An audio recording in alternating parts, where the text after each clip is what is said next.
வணக்கம் மக்களே, welcome to the ஃபென்ட்ரஸ் ஷோ. இனிஷியல் நம்ம பார்க்க போகிறது டிராவலில் ஒரு காதல் அப்படின்ற தமிழ் மூவியோட ரிவ்யூ. இந்த படம் பார்த்தீங்கன்னா யூடியூப்ல அவைலபிளாக இருக்கு. இந்த படம் இந்த டைட்டிலுக்கு ஏற்ற மாதிரியே ஒரு டிராவலில் ஒரு ஆணுக்கும் பெண்ணுக்கும் ஏற்படக்கூடிய ஒரு ரிலேஷன்ஷிப்பை மையமாக வச்சு எடுக்கப்பட்ட ஒரு படம். இந்த படத்தோட கதை அப்படின்னு பார்த்தீங்கன்னா ஹீரோ ஐடியில் ஒர்க் பண்ணிட்டு இருப்பாரு. பட் அவரோட பேஷன் அப்படின்றது டிராவல் தான். ஒரு வீலாக் சேனல் ஒன்று வச்சிருப்பாரு.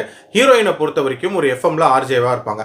இவங்க ரெண்டு பேரோட பேரண்ட்ஸும் இவங்களுக்கு கல்யாணம் பண்ணி வைக்கலாம் அப்படின்ற மாதிரி யோசிச்சிருப்பாங்க. ஸோ அந்த பொண்ணும் பையனும் மீட் பண்ணிக்கிற அந்த பொண்ணு பார்க்குற விஷயம் இருக்குல்ல, அது வந்து ஒரு டிராவலில் நடக்கிற மாதிரி சிச்சுவேஷன் அமைஞ்சிருக்கும். ஒரு லாக்டவுன் போட்டுருவாங்க. அதனால வந்து இந்த பொண்ணை வந்து ஊரில் வந்து ஹீரோ தான் கொண்டு போய் விடணும் அப்படின்ற மாதிரியான ஒரு சூழ்நிலை இருக்கும். ஸோ அவரோட காரில் கூட்டிட்டு போறாரு.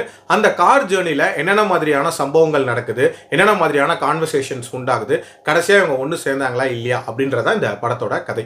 இந்த படத்தோட பாசிட்டிவ்ஸை பொறுத்த வரைக்கும் எனக்கு முக்கியமான பாசிட்டிவாக படுறது, ரொம்ப சிம்பிளாக ஒரு ஃபீல் குட் டிராவல் மூவி கொடுக்க நினைச்சது அப்படின்னு சொல்லுவேன். இதில் தேவையில்லாத காம்ப்ளிகேட்டட் சீன்ஸோ இல்லை வந்து ட்ராமாட்டிக் சீன்ஸோ இருக்கவே இருக்காது. இன்ஃபேக்ட் அந்த டிராவலில் வரக்கூடிய சேலஞ்சஸ் முதற்கொண்டு ரொம்ப ரொம்ப லாஜிக்கலான பிரச்சனையாக இருக்கும். அதாவது ஹீரோ போய் ஒரு 4 பேர்கிட்ட சண்டை போட்டு காப்பாற்றுறாரு, அந்த மாதிரியான சீன்லாம் இதில் இருக்கவே இருக்காது. ஸோ அதுக்கே ஒரு பாராட்டுகள் சொல்லி ஆகணும். அதே மாதிரி அந்த டிராவலில் அவங்க ஸ்டார்டிங்கில் பேச ஆரம்பிக்கிற அந்த கான்வர்சேஷன்ஸ் அப்படின்றதுமே ரொம்ப யதார்த்தமாக இருக்கும்.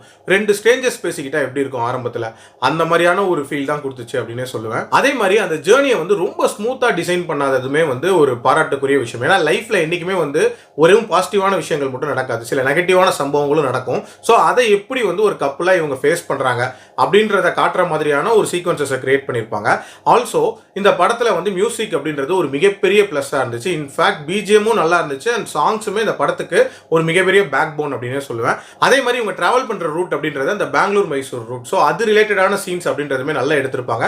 அண்ட் ஓவரால் டியூரேஷன் வைஸ் அப்படின்றதுமே ஒரு 2 மணி நேரத்துக்குள்ள முடிஞ்சிடும். ஒரு குயிக் வாட்சாகவே பார்த்துடலாம். நெகட்டிவ்ஸை பொறுத்த வரைக்கும் பார்த்தீங்கன்னா இந்த படத்தில் அந்த கான்வர்சேஷன்ஸ் ஆரம்பத்தில் ஆரம்பிக்கல, அதை ஆரம்பிச்சு கொஞ்ச நேரத்துக்கு அப்புறமாட்டு ஒரு போரான ஒரு ஃபீல் வரும். அதை சிம்பாலிக்கா இவங்க ரிஃப்ளெக்ட் பண்ற மாதிரி ஹீரோயின் தூங்குற மாதிரியான சீக்வன்ஸ்லாம் அமைச்சிருப்பாங்க.